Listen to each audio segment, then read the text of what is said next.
Réunies sur le site de Forméum, une trentaine d'entreprises étaient représentées. Et si l'enquête portait sur une période antérieure, c'est bien la crise qui était au cœur du débat. Je pense que c'est surtout aux entreprises de nous donner là leurs ressentis, leurs attentes, peut-être également vis-à-vis des pouvoirs publics. Quelles sont les attentes des entreprises industrielles? Comment elles envisagent d'affronter cette crise? Comment elles se battent sur le terrain économique? Voilà, je crois que c'est surtout elles qui vont s'exprimer au travers de cela. En préambule, c'est Gilbert Beck, directeur d'Haribo, qui dressait un tableau peu glorieux de la concurrence européenne entre les entreprises d'un même groupe et les difficultés justement d'une entreprise à exister au sein d'un groupe.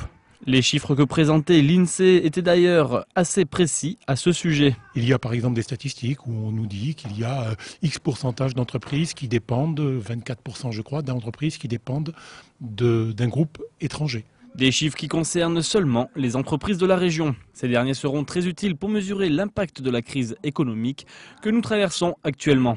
Ce point qui fait le tour de l'industrie dans la région sera un point zéro situé avant la crise, qui se passait avant la crise. Et puis, il y aura des analyses sans doute plus ciblées ensuite sur tel ou tel secteur pour voir comment ça a évolué et quel était l'impact de la crise à partir de cette situation initiale. Pour le département du Gard, dans ce secteur de l'industrie, l'INSEE ne mesure pas de perte d'emplois supérieure à la fréquence établie depuis une dizaine d'années et les richesses créées par cette dernière sont en augmentation constante.